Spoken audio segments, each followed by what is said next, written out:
Alright, hello everyone. In this video we're going to show you how to turn this image into something like this in just 10 minutes. So stay with us and let's get to work.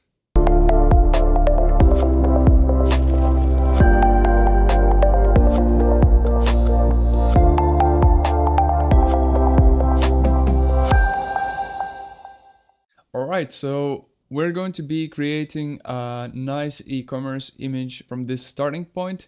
We're going to do some shadow extraction and then we're going to create a nice solid white background and all of the other stuff which is going to make this image a little bit better than it is now. So as you can see, the setup is very basic. We have a very simple environment where the product is sitting at.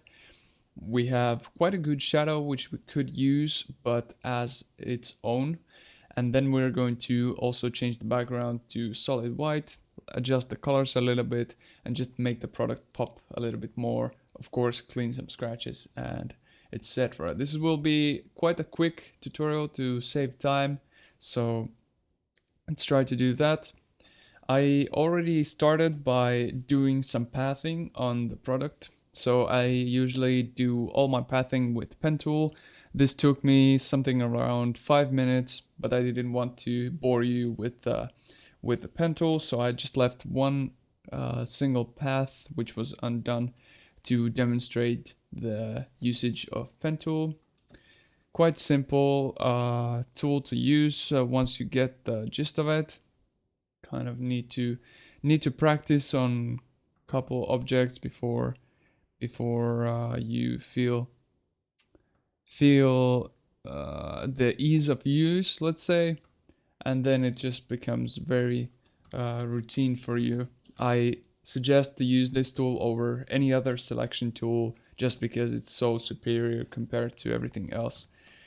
So once we have the selection made, we're going to click make selection by right clicking the pen area. And then we're going to go back to our layers. I'm going to duplicate the object, rasterize it, and leave this original down here. And I'm going to apply the mask, and boom, we have our object pretty much extracted. So next up, we are going to go back to our original image. We're going to make another copy of it, rasterize that as well, and now turn off our main product shot. And this time we want to take the rectangular selection tool and just draw a rough box around the area where our shadow is. So right now we're going to extract the shadow to be used as its own without any of the background. So we don't have to bother cleaning anything or trying to cover up the background edge. We don't need any of that. We're just going to right click and create a copy area of this shadow. So at this point, we can already create a solid color on the background, like this. And right now, our job is to eliminate everything around the shadow and just leave a nice kind of half transparent product shadow beneath, so it looks like it's sitting on a nice surface. So let's go and choose levels from our adjustment panel. And then we're going to click Ctrl Alt and G to clip it to our shadow layer. Let's name it shadow so we are very coherent in our hierarchy in our layers panel. Then we might want to name this as our product, like this. And then we can focus on our shadow. One other thing which we want to do right away is desaturate it. It's a copy layer, so we can do it straight away on that. And we press Ctrl Shift U, and that's going to desaturate our layer. And then we are going to go into layers and levels, and then we're going to go and look at our properties panel.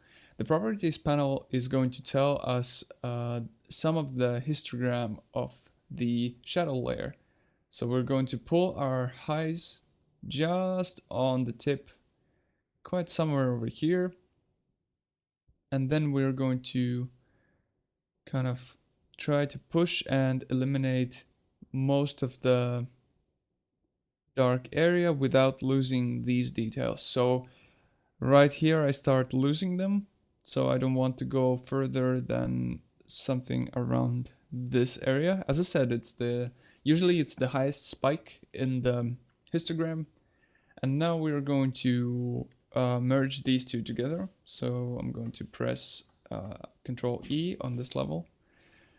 And then we're going to take a gradient tool and create a mask for this shadow level. I keep saying level, but it's a layer, sorry.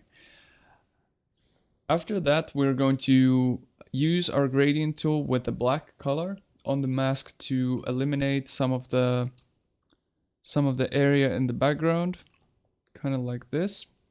And you can go around and just keep going until you don't see anything else but just the shadow which we want to leave beneath the product. So I think this starts to look quite good already. Like this. So now we have quite a good mask for our shadow. Looks good to me, maybe a little bit from the back. And now the only thing left to do for this part is to actually see if it works on other surfaces. So for example, if it was some sort of wood, it would be probably some sort of brown color. And here we can also check if our mask is good. So maybe some softening over here would be great. And last thing which we want to do is to put this to multiply. And this is going to eliminate all the highlights or white color, which is exactly what we want. And then we are basically left with just the product and the shadow. So now we can move them together, and you could, for example, put any surface you want on the bottom, and it would sit very nicely. So now we can get rid of that color fill, rename this white as background, and then we're going to just let's make this canvas like 5k times 5k, so we are exactly square. Okay, and then we're just going to upscale it like this. So now we have an exact square, right? Yes, we do. So this is our basically the base image we are working on. And now we can start working on the product. So what I want to do is to desaturate this a little bit, maybe not that much, but just a tiny bit to get at least rid of the yellows. We could actually go to yellow channel and desaturate yellows. This is already kind of product specific. So if you have this kind of product, then this works. But otherwise you have to be careful what you desaturate, if you need to desaturate at all. Then we're going to add a curves adjustment. All of them are clipped only to the product image, so not the shadow. We're going to add some highlight to make it kind of pop a little bit. Then we're going to decrease the shadows to create some contrast. And as this has some blues in it, I want to add a color adjustment to make it a little bit more blue-ish, like that. And then we, of course, want to get rid of some of these dust and scratch things over here.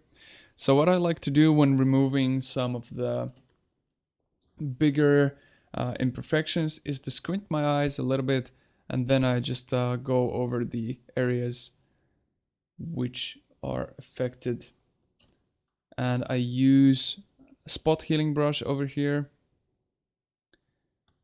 and I just go by the spots which are kind of mostly noticeable. I don't want to spend too much time removing irrelevant stuff which can be removed with an automation pretty much. So big stuff like that already looks much better. Let's remove maybe these as well, kind of like that. Then we go into our actual product, and remove these.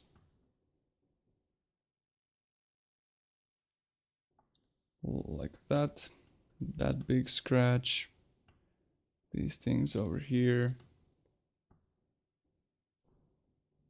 And it's pretty much almost done. And this took us around 10 minutes to do. One last thing which we want to make sure is that we go into the shadow layer, and let's turn it back to normal and disable the mask.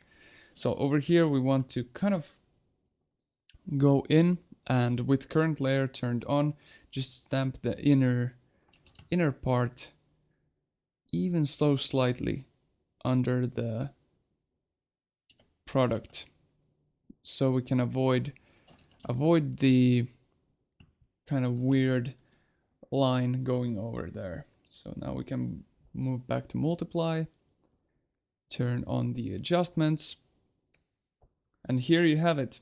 Good. We can merge down the product layer. Then we can also apply the shadow mask, and we don't need to rasterize the background. You can always change the background color to anything you want, so it's good to leave that there. So this is a simple way to create e-commerce image from a very standard and basic setup like this. You don't need anything fancy, just your regular product sitting on basically any surface, and then you just do all this, what I just showed, and you end up with a nice white background with a pair of product and shadow. Hopefully you enjoyed this tutorial. If you want to see more things like this, be sure to like the video and subscribe, of course.